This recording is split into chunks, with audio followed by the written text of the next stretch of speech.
What are the drawbacks and disadvantages of division, social and political division in the society? Disunity.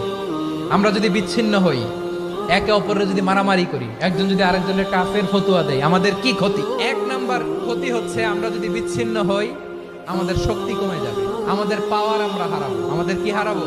পাওয়ার। মনে রাখবেন, যখন আমি একা থাকি তখন আমি ব্যক্তি, যখন আমরা সবাই মিলি তখন আমরা শক্তি।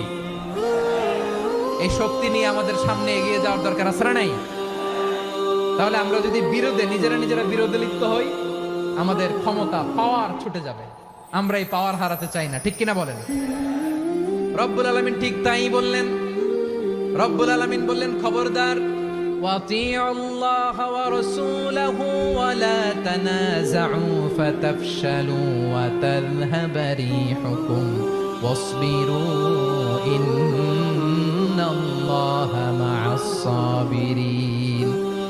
আল্লাহর আনুগত্য করো, নবীর আনুগত্য করো, কিন্তু খবরদার নিজেরা বিরোধে লিপ্ত হয়ো না, নিজেরা মারামারি করো না, তাহলে তোমাদের শক্তি কমায় দিবে কে? ফাতাফশালু, তোমরা সাহস হারাবা, ও তাযহাবা রিহুকুম, তোমাদের শক্তি কমে যাবে, পাওয়ার কমে যাবে। তাহলে আমরা যদি নিজেরা মারামারি করি, আমরা নিজেরা যদি বিচ্ছিন্নতায় লিপ্ত হই, আমরা যদি মতানৈক্য করি, তাহলে আমাদের শক্তি কমে যাবে, ঠিক কিনা? আমরা শক্তি কমাবো। আচ্ছা, ছোট্ট একটা বাঁশের কঞ্চি যদি আপনারা দেয়, পায়ের মধ্যে ধাক্কা দিয়ে ভাঙতে পারবেন না? এরকম বাঁশের কঞ্চি যদি 20টা একসাথে জোড়া লাগায় দেয়, ভাঙতে পারবেন? কথা বোঝে নাই মনে হয়। চিকন একটা বাঁশের কঞ্চি দিলে ভাঙা যাবে না?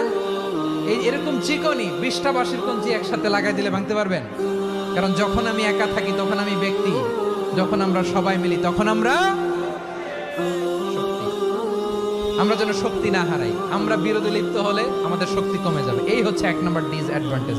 2 নম্বর ডিসঅ্যাডভান্টেজ হচ্ছে আমরা নিজেরা বিরোধে লিপ্ত হলে অন্যরা আমাদের মাথায় কাঁঠাল ভেঙে খাইতে সুবিধা হয়। কথা বোঝেন নাই? আমরা যদি বিরোধে লিপ্ত হই, তাহলে পরাশক্তিগুলোর সুবিধা, তখন আমাদের কাউকে দিতে হবে ট্রানজিট, কাউকে দিতে হবে সেন্ট মার্টিন, কাউকে দিতে হবে দেশের অর্ধেক। চিল্লায় বলো ঠিক কিনা?